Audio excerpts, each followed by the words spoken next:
What's up, guys? I'm Allie, I'm Alex. and this is Pretty problematic.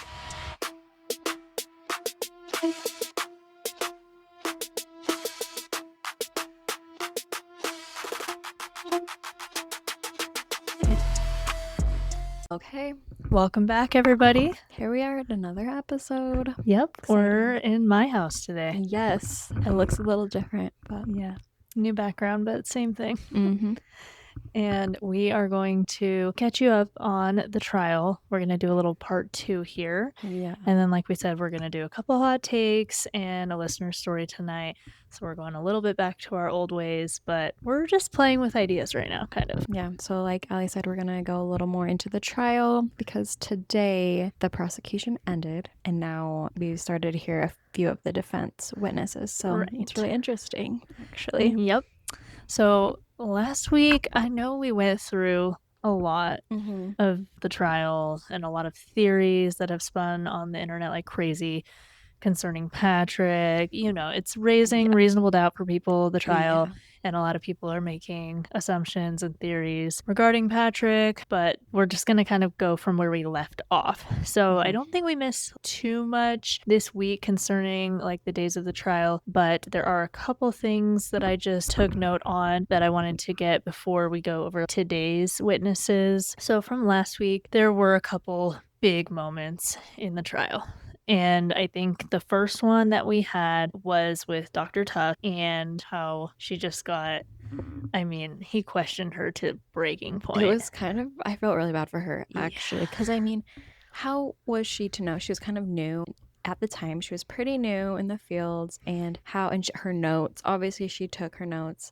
I've been in a position where I've had to take notes for clients and stuff, and she would have no idea that these notes were going to be publicly shown hundreds of thousands of people, like in the biggest trial. Yeah. I mean, even in my job, I work in healthcare. I'm not on like the front lines or in the hospital or anything, but we are always told to chart as if we're going to have to go to trial. Oh, wow. Like in every call that I take, I still have to take everything like very detailed in case it becomes a legal situation. So I know that this is told to many, like nurses, doctors. This is a big deal. Especially when it comes to things like this, like prescribing medications, when obviously your patient is struggling. I mean, so yeah, I feel for her, but also definitely. she kind of seemed a little clueless, and it's really embarrassing, honestly. Yeah. And in specific, when Reddington asked her and kind of went over her charting, which is the situation that we're talking about here, he did go over a piece where she wrote in her notes, not hyper, comma, pressured speech. And then she says, you're misinterpreting my note. It's not hyper, not pressured speech. It's supposed to be not. But that's not what you wrote. So now we're to assume that there was pressured speech. Without knowing that, you would have read that medical chart and you would have thought that those were the symptoms she was having. Exactly. And so that's where it becomes a big problem. And I just saw a video of a university using that testimony to teach their doctors how to properly chart. Wow. Because this is really important, especially with, like you said, patients that are having multiple medications, problems, thoughts of self-harm, just anything like that. You're definitely going to want to make sure you chart right. And I think, honestly, if she didn't get so worked up, she could have breezed past that. Yeah, but she was getting really defensive and kind of lashed out at the attorney. And I think that's what he kind of wanted her to do. Maybe. Because she did end up being like, I don't care what it says. That's what I meant. And Which everyone was like, good. You don't care. You don't care about your patients. You don't care about your charting. That is not a good thing. No. So if she would have just said, yeah, that was my note. I meant it in this way. I didn't write it down.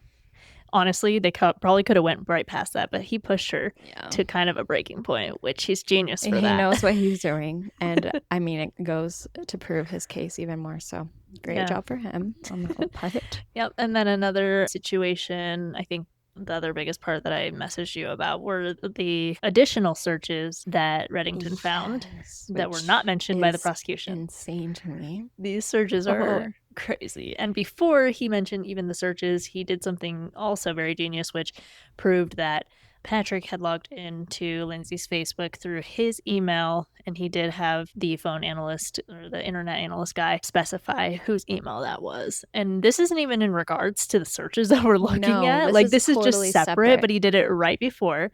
It's a great tactic showed by the defense. It's amazing. And so it gets you thinking, if he could log in to her social medias, to her accounts, then who's to say that he wasn't doing any of these searches?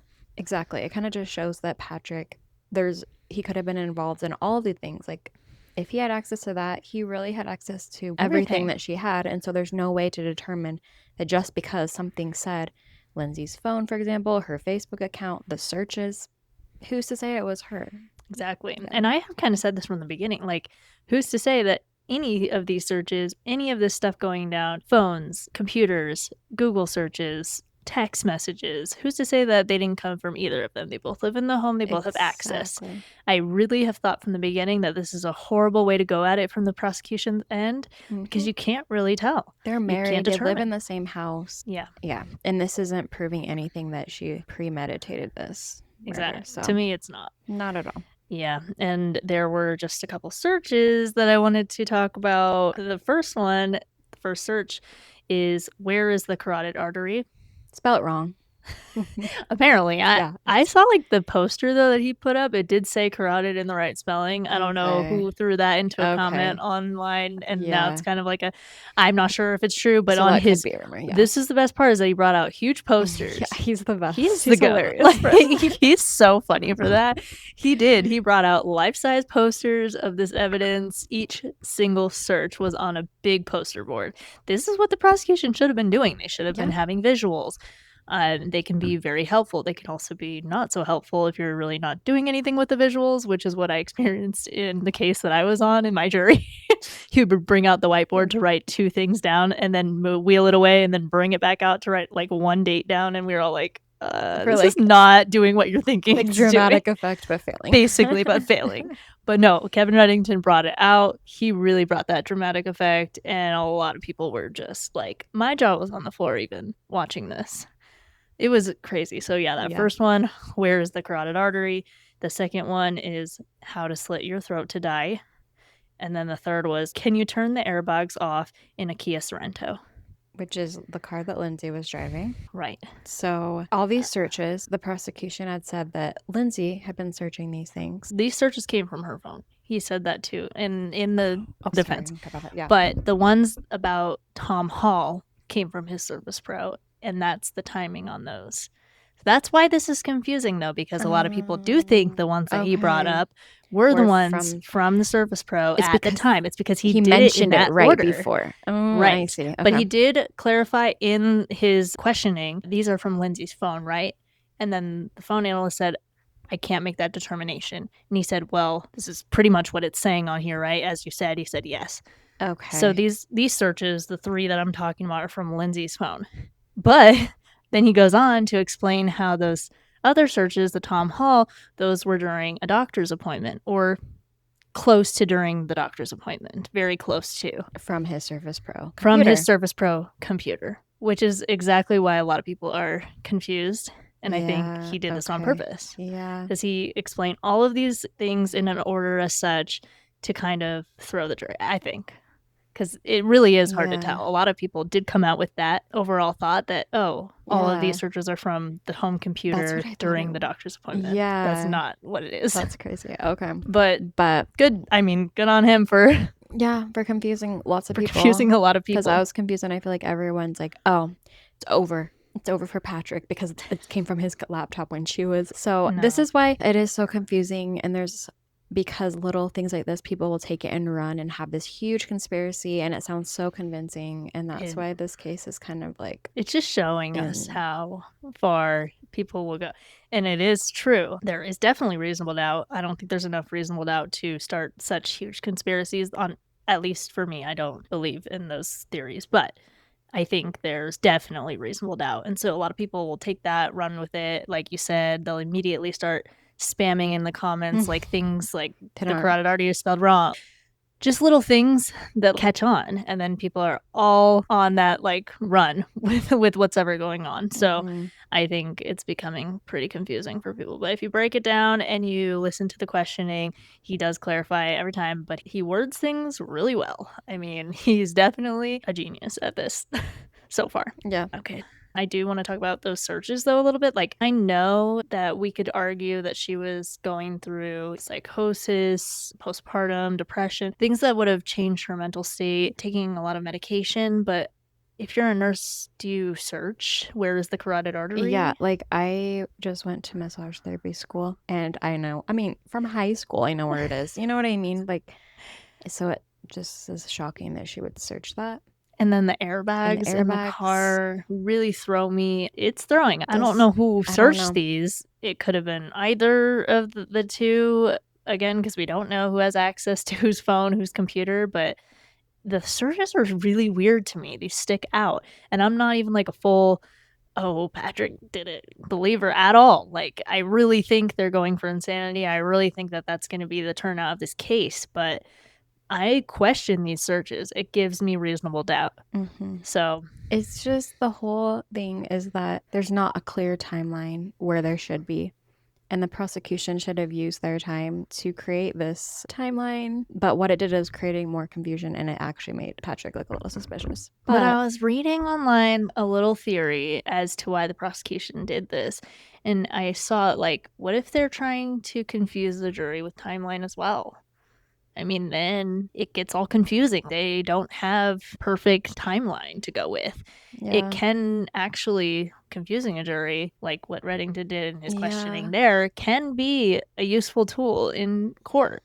So, I mean, not that I'm saying that that's true, but if the prosecution isn't just fully losing their minds, which I think is what's going on, they could be using it as a tactic. Yeah. Okay. I could see that. Maybe they do have a method, even though it doesn't seem very solid. But I just can't stop laughing at the little pictures of the bow ladies with the. Have you seen them? They're like, yes, because Tweedledee and Tweedledum. They're just like them. Because why is she wearing a bow? I don't know. It's just very. I can go all day about how dumb this prosecution is, and I can't. They're just not doing well to me. No. And they're actually really cruel people to me. I think this whole time has just been horrific, the way that they're presenting the evidence. I think it's disgusting. Disgusting. Like, no empathy at all. And laughing and smirking. And it's disgusting. The hot mic pickups are crazy. Even maybe if they didn't even say that, who knows? It sounds like it's just gross. It is. It's such a heavy topic. Someone's mental health, and then the whole crime in itself being just horrific and disturbing. Like, you should be a little more sensitive. Just a little bit. You don't have to be fully empathetic to the defendant, but the way that you're presenting this case, even the judge is like, wow, that's too much. Yeah, and even members of the jury, it's just very triggering to a lot of different people, you know? Yes, 100%. It's bad, but thankfully they've rested their case. So, so that kind of brings us to today, the witness testimonies from today. But yes, they have rested their case. In that moment, I was just like, oh, that's it? Yeah, it's just kind of non-climatic, like very anticlimactic end. Yeah, honestly, I have not seen one bit of proof that shows premeditation. No. Not one. Nothing. And they've tried to show that the timeline does that. Failed for me. It got holes everywhere. That's not proof to me. They've tried to show that searching the 3V is premeditation. Again, I don't agree. Doesn't mean that you're planning to commit this crime because you looked up where a restaurant was. No. Or you want your husband to pick up something, and calling to see if they have the right medication, where you're going to send your husband, doesn't mean anything either. If anything, it like proves the opposite, you know? Exactly. It proves that, because if it were me, I just feel like, why wouldn't she pick something that would take a lot longer, or something he would have to search forever for, not double check to make sure it's there? Exactly. I don't know.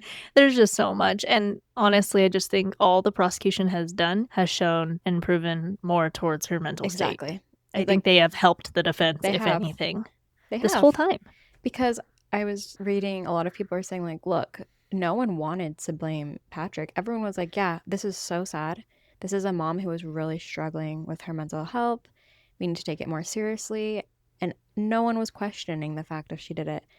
The prosecution and all this show they're doing actually is what has made everyone be like, wait, what? This is not adding up. Exactly. So it's like they did the opposite of what they're supposed to do, which is kind of fishy. Yeah, I agree.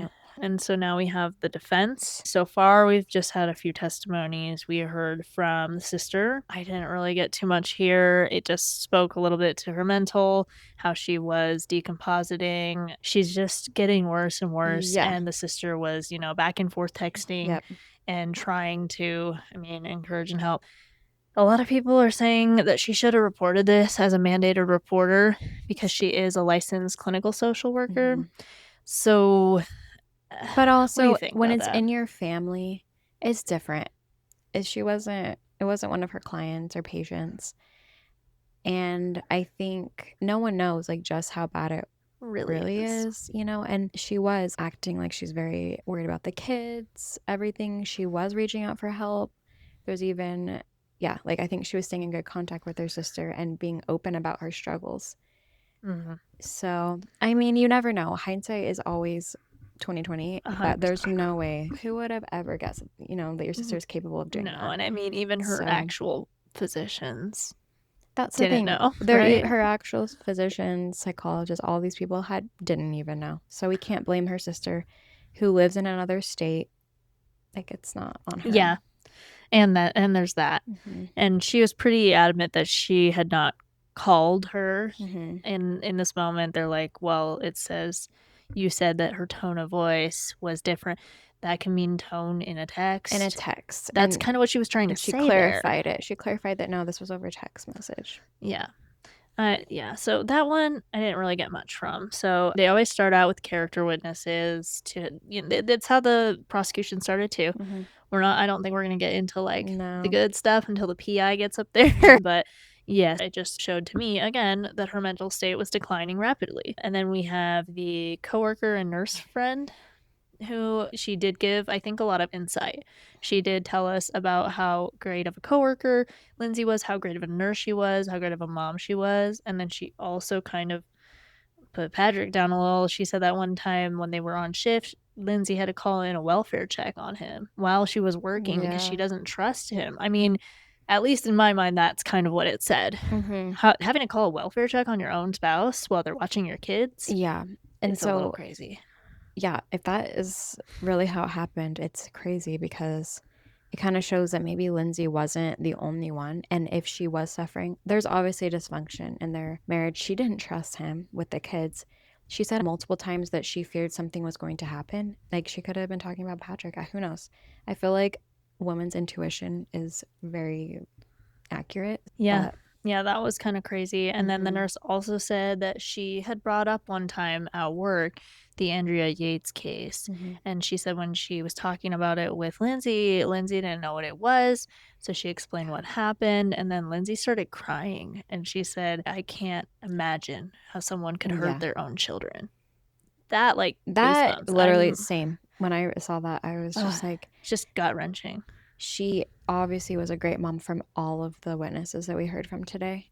Yeah. And even Patrick, I think, recognized that she was a great mom. Oh, yeah. He was always calling her a good mama and everything. Yeah. But I just think it really shows, if this was her mental state, that it's completely different from who she is. Exactly. This is real psychosis, if that's what it is. They're showing she was a great mom. She was a nervous mom. She was a wonderful mom. And all she did was worry about her children. And she even cried when she even heard that another mother could hurt her children. I think that speaks to it, because in the moment that this is happening, her mental state is obviously not in reality.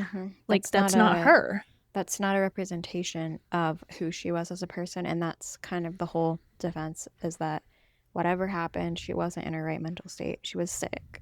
Yeah. I think that did a pretty good job as a character witness for me, showing that. So that was a good testimony. Then we have the mom get up today, which was really emotional. Yeah. You can just tell she was very emotional. She just looks like she has been through it, just talking about her grandkids on the verge of tears. And there were texts shared that Lindsay did ask her for help. Like, look, I don't want to be alone. I think I need you. Can you come? And she came. And so she was a great mom, supporting her daughter as well.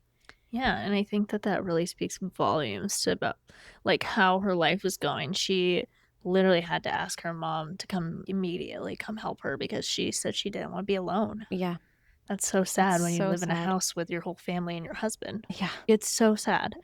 And I think with the mom on the stand there, the prosecution was just horrible to her. This is also a person that has been really affected by what happened. Exactly. You have to remember that it's not just Lindsay and Patrick who lost their children. That's their grandchildren. And I think it's easy to forget all the people that were really affected, not just Lindsay and Patrick. Right. And yeah, it was really sad. But then we get to the moment in her testimony where she says that her and Patrick were in the kitchen with Lindsay, and Lindsay does disclose to both of them that she has thoughts of hurting the children. This is a big moment. Yeah. Because this is the first time we're hearing, and this kind of just shows that why did Patrick say that she didn't say that? Exactly. I don't know. Why would you're lying again? That's the issue. There's just so many lies happening, and it makes it so confusing and so hard to like pinpoint and really get a clear picture of what was happening. Because now why in the world would her mom say that if it wasn't true? Yep. That doesn't help the case. Yeah, and if she really did it, why couldn't Patrick say, yeah, maybe because it made him look bad for leaving her alone in that state? I don't know. Yeah, but that was a really sad moment. I think a lot of people kind of light bulbs went on their heads like, okay, this is real. You know, she probably did this and her mental was not okay. So I think this is a big moment in the case, but yeah, that's kind of what I took from the witnesses today too. Like, okay, I think it happened. It's really sad. And so hopefully they can get her the help she needs and they can prove that it wasn't premeditated and all that. So, yeah. Yep. So we'll see with the next witnesses. There's going to be a lot more. So we're definitely going to check that out. I know that there was another hot mic moment afterwards, after they had come in, where the prosecution is picked up saying something.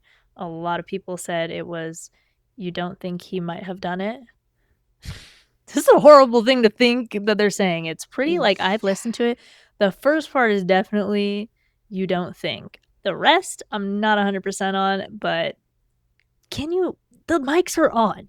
Why would you be even saying that? We could be talking about Reddington. We could be talking about the prosecution's husband. I don't know. Like, it could be anyone that they're talking about, but don't whisper anything, honestly, at this point, because your hot mic is picking up everything you're saying, and you've already been in trouble once for it. Why would you say anything at all after this? So there's a lot of video going around about that. Yeah. So yikes, if they actually said that, that's crazy. Okay, so we forgot to go over one testimony that happened today, but it was before the prosecution rested. Yeah. So this is not a defense witness, this is a prosecution. So we have the phone analyst. I don't remember his name, honestly, but he testified today, and we went through a lot of data. Okay, we went through heart rate, we went through text messages, we went through just timeline, basically, again, of things happening with Lindsay's phone and Apple Watch at this point. So we have a lot of activity on the phone adding up to the timeline that was given, and then the phone stops. It stops at 5:38. Yeah. All phone activity. So it stops at 5:38 and then it picks up on the 25th. So the next day when she's in a coma in the hospital, obviously having no device with her. Yeah, it goes 47 meters is what Reddington said. And he said, are you aware, to the witness, he said, are you aware that Lindsay was in a coma on the 25th with tubes intubated? And he said, no. And I mean, he's just doing what the prosecution tells him to do. Yeah. Like, he can't speak to, he wasn't investigating this. He's not a police officer, you know? He was just reading the data. He was just reading his reports. But that's crazy. And then the prosecution gets up, of course, and says, well, the phone would be going into evidence. So the movement could have been from the police taking it to the evidence, wherever they're taking it, it's moving. But Reddington was really trying to show that was the Apple Watch, because the Apple Watch hadn't been taken into evidence yet. And the phone supposedly stopped all activity and was never opened again at 5:38. And the phone doesn't track your heart rate. And, well, yeah, and that. But the phone had never been unlocked again. So they were assuming it was dead. And so this is what Kevin Reddington's trying to say, is that it wasn't the phone. It was the Apple Watch. And the Apple Watch wasn't given up to police until he found it. So this is what he was trying to prove in this little moment. But again, the prosecution comes back and says it is because the phone's being taken to evidence. But of course we don't have that data because they didn't investigate and we don't have it. Exactly. And so that's we won't the know. biggest issue is they didn't do an investigation on Patrick or anything else. Like they didn't even take the Apple Watch. Yeah. And we were talking about this. I'm sorry. Everyone's saying, well, half people are saying the police didn't do any good investigation on this. And then half of the people are saying, yes, they did. How would they not have videos of Patrick? How would they not have the timeline? How would they not have any of this information and evidence? And you have to look at it. I believe that they did not do a good investigation because the arrest warrant was for January 25th. The day after this happened. Less than 24 hours after, and she's in a coma. And she woke up handcuffed to the bed. So they didn't... So what kind of investigation? I'm sorry. They had cleared him in 24 hours. That's not an investigation on Patrick. That's an investigation on Lindsay. Yeah. At this point, they're not looking at Patrick. So no, an investigation was not done on Patrick. No, and they're just trusting his word. They didn't even get a chance to talk to Lindsay. Right. So that's all I got to say about that. I do with what you want about that situation, but the police failed, I think. They did. They did not investigate this properly. If they would have at least done an investigation into Patrick, I mean, while she's in a coma, you could have done that. Was she not going anywhere? Like, you could investigate both or anything, really, but you're not. You literally cleared him after 24 hours. How? Yeah. With what evidence? I want to know. And how are you arresting someone who's in a coma? It doesn't make any sense. That's besides the fact. And I'm going to rest there because that's crazy. There's just so many holes and we could talk all day about it. But yeah. So let's just, from this point where we're at, prosecution is done. We both agree that they did not prove premeditation, at least to us. Yeah. Okay, what is your call? What do you think the verdict will be? And then I'll go with mine. Ooh, that's tricky. What do you think it will be? And then what do you actually believe happened? Okay. I think that the defense is trying to prove that it was not premeditated. Lindsay is guilty as far as like she's the one who did it, but way of insanity. Okay. I think that's how the case is going to go because it seems to be pointing to that. That's what the goal of the defense is in this trial. But I really am convinced that Patrick has something to do with it. I don't know if he did everything, but I think he harmed the kids. Allegedly.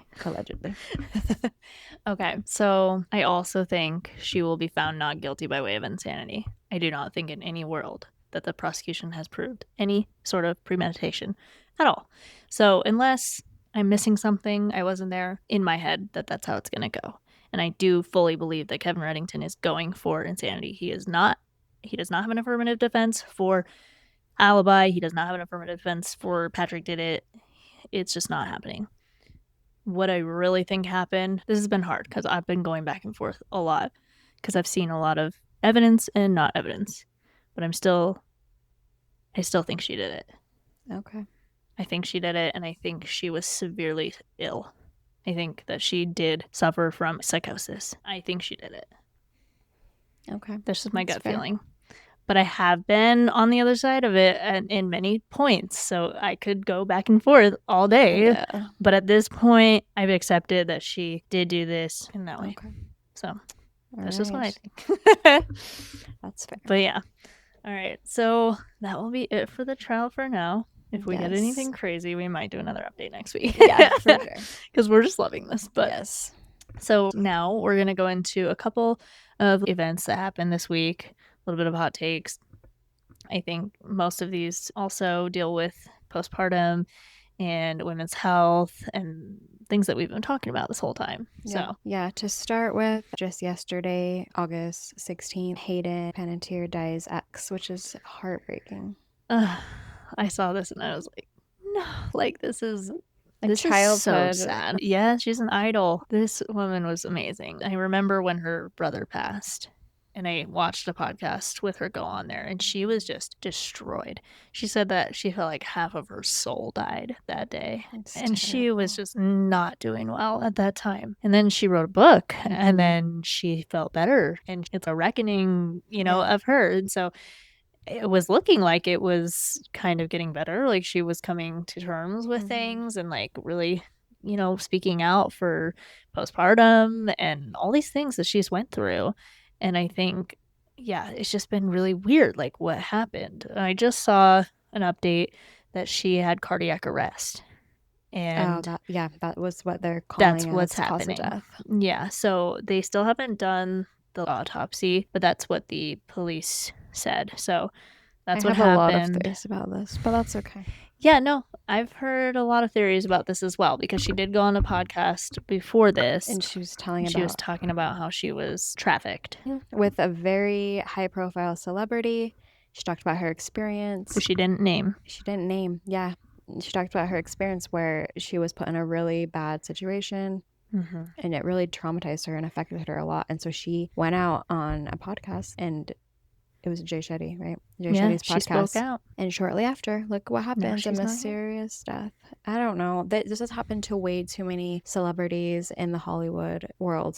They just get rid of them if they start speaking out. And it's actually terrifying. And it's, who knows if that really is what happened, but it seems to be a pattern, so... Yes, it does seem to be a pattern, and it's just so incredibly sad. I mean, 36, she was way too young. And her young. Daughter was like 10, I believe.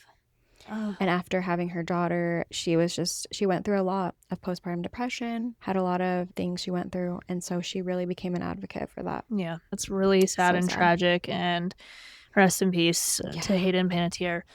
But I think the last one that we're going to talk about, because we didn't talk about it last week, was the Perez Hilton incident, which occurred like a week ago, where he was on live TikTok for 30 minutes self-harming in the most gruesome way. Yeah. Not just something small.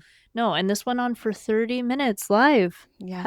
People get banned for the dumbest things. For saying random things. And this, I don't know how it went on for so long, but the viewers have come out and they're like, that was the most traumatizing, awful thing. And he was definitely having a psychotic break, Like, 100%. And it's just how tragic he has kids, like, having that publicly. Can you imagine? I mean, nothing has ever gone off the internet. No, nothing. You can find anything on the deep web, but it's even just out there publicly. It is. And imagine having kids. They're going to find that one day. They're going to have to see that. Terrible. And it was gruesome. I mean, people, the way that they're describing it, I did not see it. I don't want to see it. I didn't look into it. I could have, but I just don't want to see that.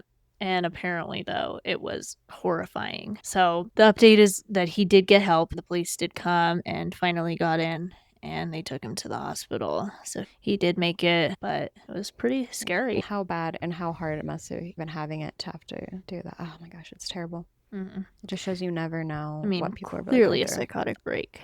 Yes. I mean, we saw it on camera. It was a psychotic break. I mean, we didn't see it, but other people saw it, and they have described it in this way. And it's really hard to tell. He could have been totally fine minutes before. And of course, then this happens, and he's a complete break from reality and doing the craziest things on live. And it just shows you, like, psychotic breaks. I think a lot of people are having a hard time understanding mental health right now for some reason in the world. It's not a diagnosis. You don't have postpartum psychosis or psychosis for long periods of time. This is what I didn't get about the prosecution in the Lindsay Clancy trial, because you don't just exist with postpartum psychosis. It is a temporary break from reality. Yeah. And it can happen in any moment. It's not, you can't just predict the leading up. Yeah. Or it's like this whole thing that just like escalates, and then you hit a point. It could just literally happen. Right. And so in those moments where she's calling 3V and CVS, like, she could have been totally fine. Yeah. She was totally fine. Exactly. But this can hit you out of nowhere. I mean, right when he left, apparently this is in the civil suit. That's when she started hearing the voice telling her to go downstairs and do this. And that can happen from one moment to the next. Yeah, you don't just and that's why her psychiatrist didn't know, that's why her psychologist didn't know, because obviously they haven't seen her going through psychosis. Exactly. And it just shows that there's so much misinformation. People are not educated on these mental illnesses, and so it's easy to draw conclusions when you have no idea how it actually works. Yeah. So I'm hoping with all the recent events that we've spoken about today and just in this day and age that people can really sit down and just educate themselves on mental health because it's so important. And it could happen to you. It could happen to your best friend. It could happen to your mom. You don't know. And you want to know the signs, like I said, so we can prevent things like this from happening. Yeah, hopefully this is just like a wake-up call for everyone that needs to take it more seriously and get educated and recognize the signs. Okay, so I think that's everything that we have today for current events, hot takes, things like that with the mental health issues and everything that leads perfectly into our listener story today. Yeah, we got a crazy one this week. I think this might even top the last one that we got. Probably, actually. This might be the craziest thing I've ever heard. And our first story, if you haven't heard it, go back and watch it. That one was also crazy, but this one might beat it. So yeah, Alex is going to read it. Perfect. Okay. Hi. I don't know if I'm overreacting or if this is as insane as it feels. A few years ago, my husband and I went through IVF. We ended up having our daughter and still had several frozen embryos left. Last year, my husband died unexpectedly. I was completely devastated, and honestly, my best friend was the person who kept me functioning. She stayed at my house, helped with my daughter, handled meals, appointments, everything. She has also struggled with infertility for years, so she basically knew everything about our IVF journey. A few months ago, she told me she was pregnant. I was shocked because she had pretty much accepted that she couldn't have biological children. When I asked what changed, she got weird and just said they had found another option. Then, 2 weeks ago, she asked me to come over and told me the truth. The baby she is carrying is genetically mine and my dead husband's. Apparently, before my husband died, he had signed paperwork allowing our embryos to be used under certain circumstances. My best friend claims that during one of our conversations after his death, I told her something like, I don't even know what I'm going to do with them. I wish someone who desperately wanted a baby could have them. She took that as me saying I would be okay with donating them. Her husband apparently knew the entire time. I absolutely did not knowingly give her permission to use one of my embryos, but somehow, through paperwork I don't fully understand, and a clinic that apparently believed consent had been given, she was implanted with one. She's now 24 weeks pregnant, and here's where it gets even crazier. She says she waited to tell me because she was terrified I would make her terminate a baby she already loved. She keeps saying this baby is her child's because she's carrying it and will raise it, but biologically, this baby is my daughter's full sibling. I feel like someone stole a child from me, but I also feel insane saying that because I wasn't planning another pregnancy. I don't know if I would have ever used the other embryos, and my best friend has wanted to be a mother for basically her entire life. My best friend wants us to raise the kids almost like cousins and tell them the truth when they're older. I don't know if I can even look at her. Part of me wants to call a lawyer, part of me wants custody, part of me thinks ripping a newborn baby away from the woman who carried them would be horrible. And the most confusing part is that when I look at the ultrasound, I feel attached to the baby because it's the last biological child my husband will ever have. My family thinks I should never speak to her again. Her family thinks I should be grateful that the embryo got a chance at life and staying frozen forever. So what do I do? Is that her baby because she's carrying it and raising it? Or is it my baby because it's genetically mine and my husband's? Also, do I have the right to be involved in this child's life? And would I be completely horrible if I tried to stop my best friend from raising the baby she's currently carrying? Please help me because this feels like a Lifetime movie, and unfortunately, it's my life. So, girl, you gotta get a lawyer. That is crazy. No, yeah.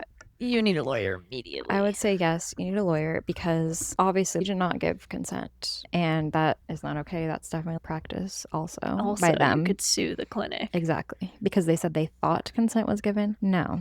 That's your child. Your child. You paid the money for all this process. You have to decide what happens. So that is insane. What kind of friend would do that? Also. Like maybe if she would have been upfront, maybe that would have changed the situation for you. Right. Like maybe she would have agreed to it. Sounds like she's pretty reasonable. At this point, even questioning. Because she's questioning it. Yeah, even though she's questioning it shows that. But this is wild. You need to get an attorney immediately. Yeah. And I cannot imagine any friend doing that. No. She's clearly going through some mental health issues as well right here. That just shows that.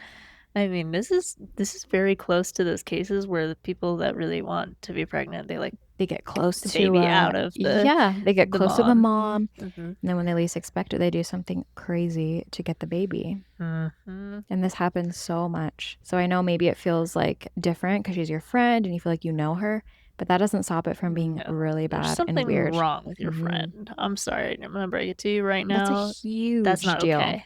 A huge deal. And just the fact you're even considering it shows like you obviously care about her and you're a good person and can understand both sides.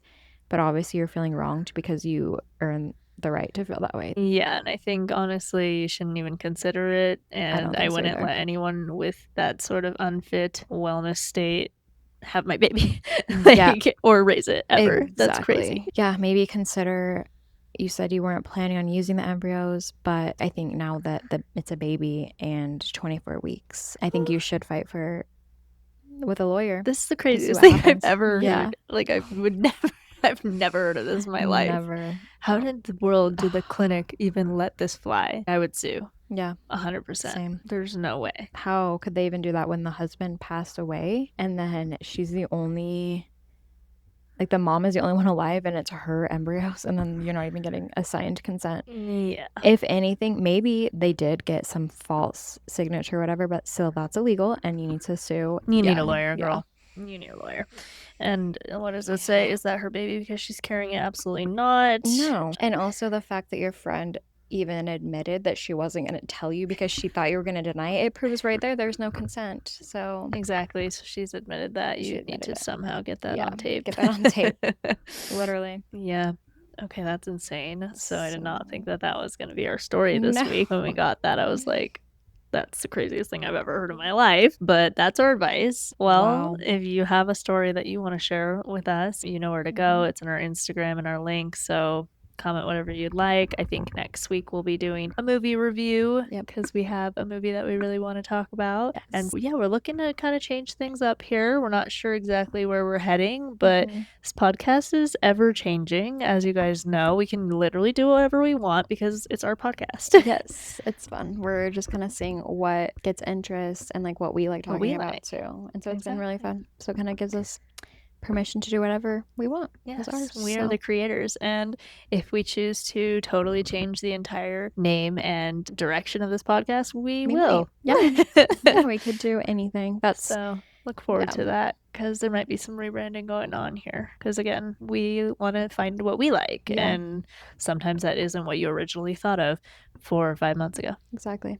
So but we also want to say though thank you to everyone that has been watching every week. We see you, we know that you're watching. Thank you, and I hope that you do like the new changes that we're coming with soon here, and if you don't, I'm sorry. But I think everyone will like the new direction that we're heading. So it's always going to be us and like authentic to us, so of course we're still going to be giving our full opinions as ourselves. So exactly. Well, thanks so much for listening and all your support, and we'll see you back next week. Yep.